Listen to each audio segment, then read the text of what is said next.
इसको एक किनारे बना दे रहे हैं, ठीक है। सेल के अंदर एक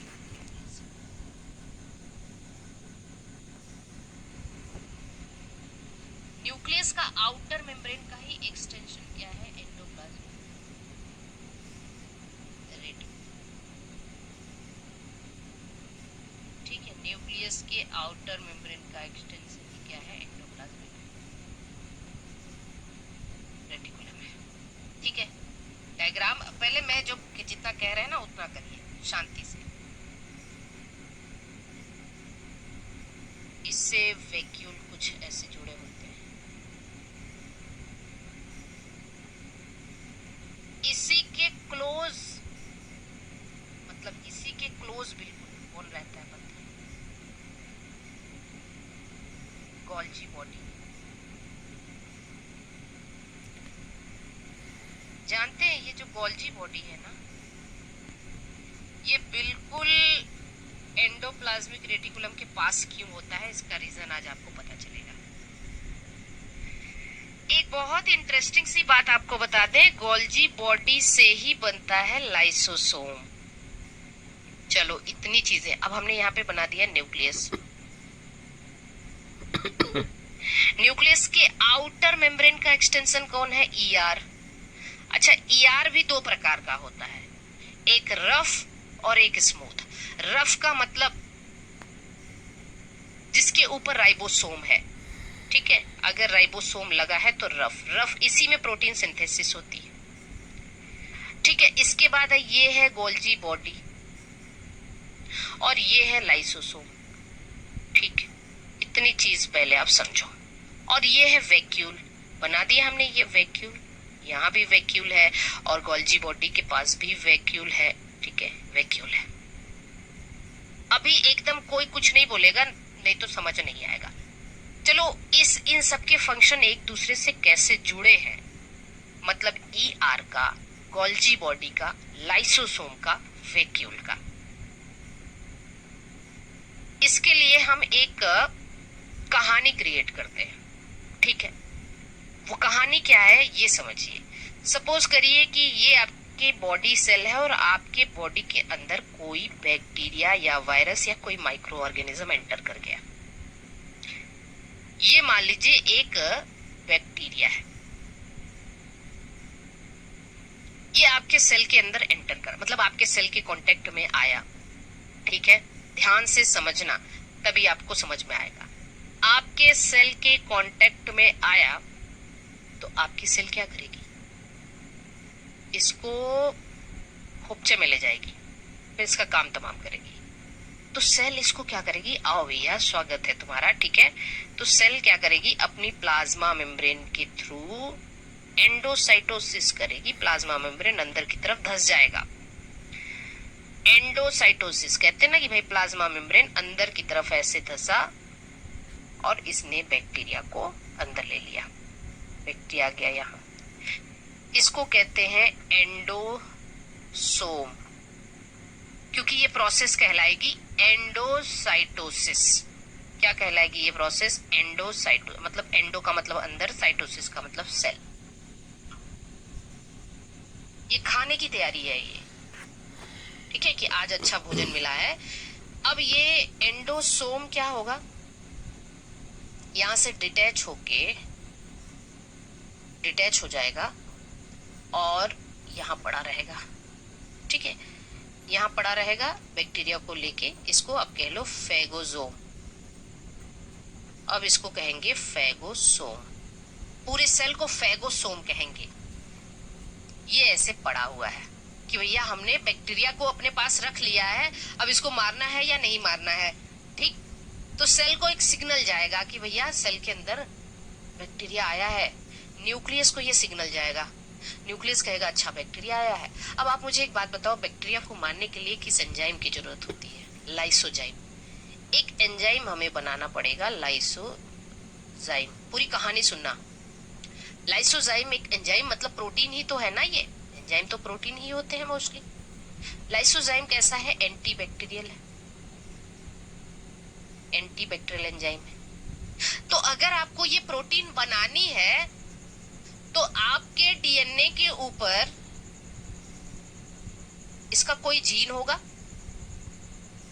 ये समझ लो इसका जीन है, तो इसका आप पहले रेप्लिकेशन करवाओगे, रेप्लिकेशन के बाद इसका आरएनए बनवाओगे, आरएनए के बाद तब जाके कहीं ये प्रोटीन बन पाएगी ना। तो न्यूक्लियस क्या करेगा, अच्छा न्यूक्लियस को पता कि हमें लाइसोजाइम बनाना है, लाइसोजाइम का जीन ढूंढो भाई, लाइसोजाइम का जीन ढूंढो, जीन ढूंढा गया, उसका रेप्लिकेशन करवा दिया गया, जीन ढूंढा गया तो उसका रेप्लिकेशन हो गया, चलो इसका रेप्लिकेशन हो गया, डीएनए से डीएनए बन गया, डीएनए से एमआरएनए बन गया, एमआरएनए को फिर बाहर भेजा गया, जाओ तुम पढ़ा दिया है सब, डीएनए से डीएनए का बनना न्यूक्लियस के अंदर, आरएनए भी न्यूक्लियस के अंदर बनना, प्रोटीन को भेज दिया जाता है, प्रोसेसिंग हो गई, प्रोसेसिंग के बाद प्रोटीन को भेज दिया गया साइटोसॉल में और ईआर के पास, ईआर ने इसकी प्रोटीन बना दी। ईआर का जो रफ एंडोप्लाज्मिक रेटिकुलम है वहां राइबोसोम है ना, राइबोसोम ने ये प्रोटीन बना डाली, प्रोटीन अभी बन गया लाइसोजाइम, प्रोटीन ही तो है, लाइसोजाइम एक प्रोटीन है, बन गया, प्रोटीन बनके इसने एक वैक्यूल के अंदर इसको पैक करा, वैक्यूल के अंदर बनके ये पैक होके जाएगा गोल्जी बॉडी के पास।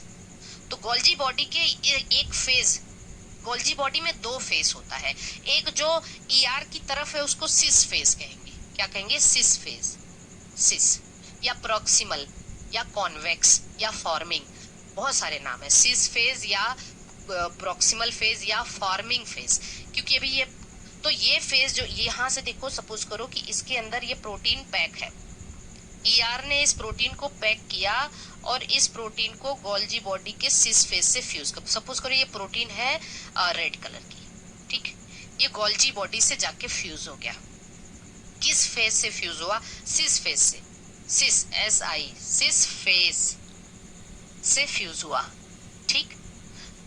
गोल्जी बॉडी इस प्रोटीन की करेगा प्रोसेसिंग, प्रोसेसिंग का मतलब इसको एकदम जो भी इसमें कोई कुछ कमियां होंगी वो प्रोसेसिंग आगे हम लोग पढ़ेंगे, इसकी प्रोसेसिंग करेगा, प्रोसेसिंग करके इस प्रोटीन की क्या करेगा, गोल्जी बॉडी इस प्रोटीन की करेगा प्रोसेसिंग, प्रोसेसिंग करके प्रोटीन तैयार हो गई।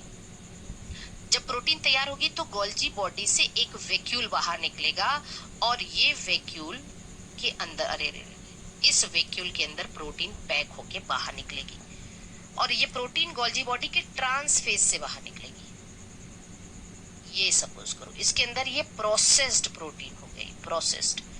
जब ये गोल्जी बॉडी से बाहर निकला ना तो यही कहलाता है लाइसोसोम। और लेकिन अब इस लाइसोसोम के अंदर ये एंजाइम भरा हुआ है, कौन सा, लाइसोजाइम एंजाइम, कौन सा एंजाइम, लाइसोजाइम एंजाइम।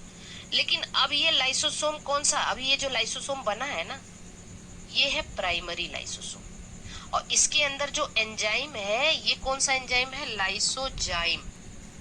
ये कोई भी एंजाइम हो सकता है, लाइसो बैक्टीरिया है तो लाइसोजाइम है, फंजाई है, कुछ भी है तो अलग अलग एंजाइम।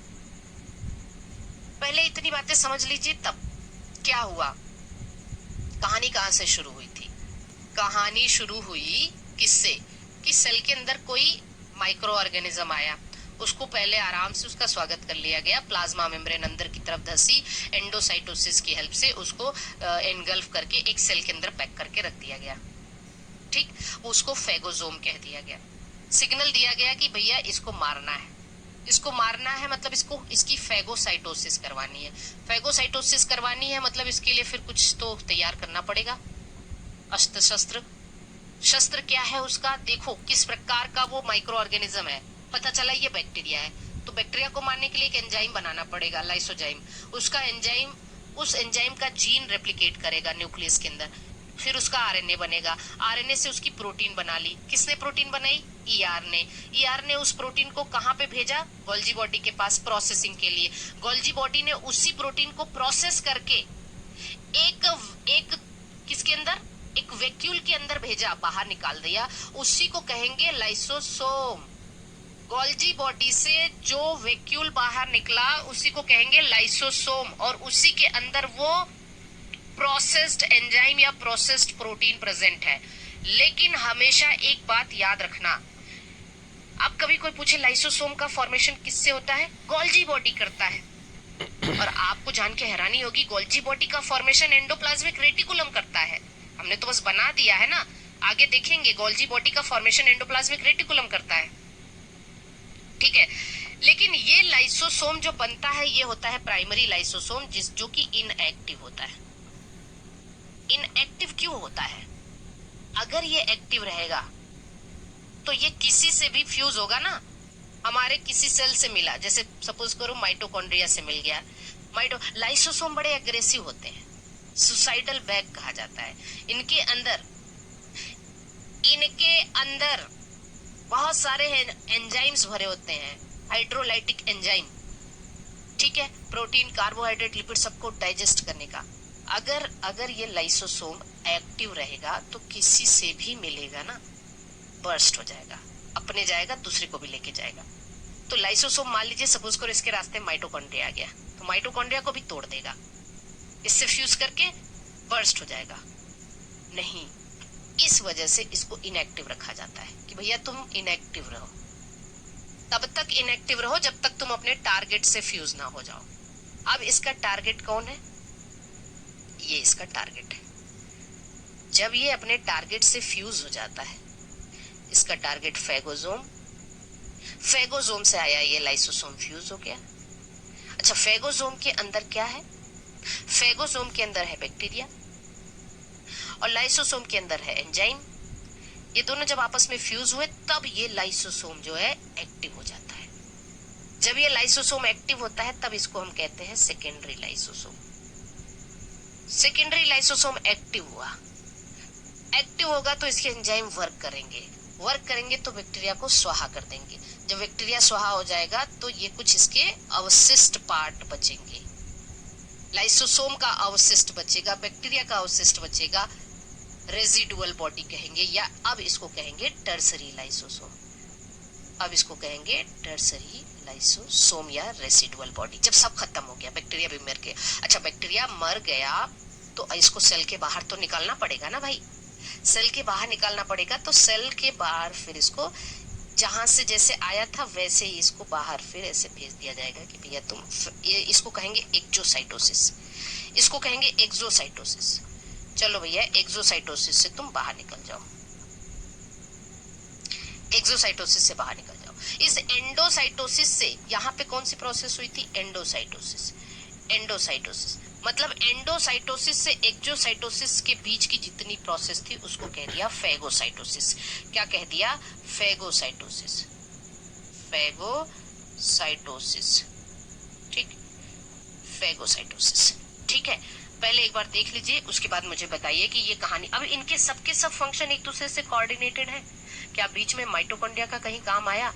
क्या बीच में कहीं प्लास्टिड का काम आया? क्या बीच में कहीं पेरोक्सिसोम का काम आया? क्या बीच में कहीं साइटोस्केलेटन का काम आया? अच्छा, इसमें किताब के अनुसार तो दिया है ईआर, वैक्यूल, गोल्जी बॉडी और लाइसोसोम, पर मेरे अनुसार इसमें न्यूक्लियस भी शामिल है और प्लाज्मा मेम्ब्रेन भी शामिल है।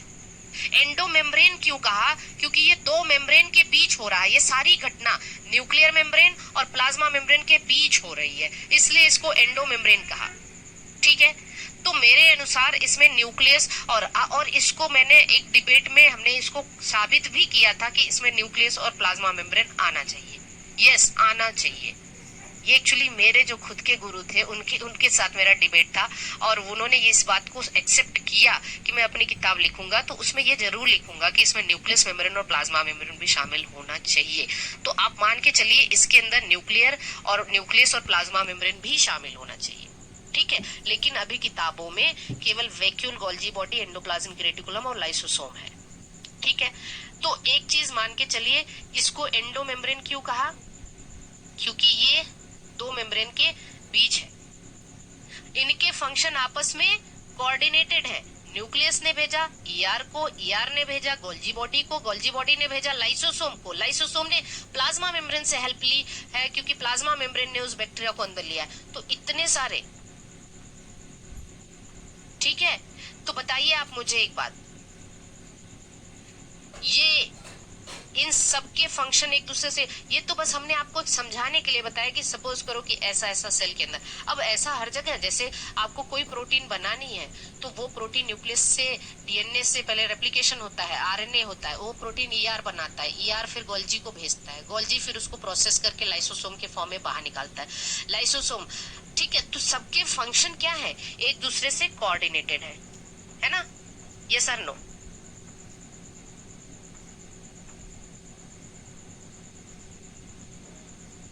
है या नहीं, बताइए। और इसको एंडो मेम्ब्रेन क्यों कहा, क्योंकि ये दो मेम्ब्रेन के बीच हो रहा है। अब पता है? यस,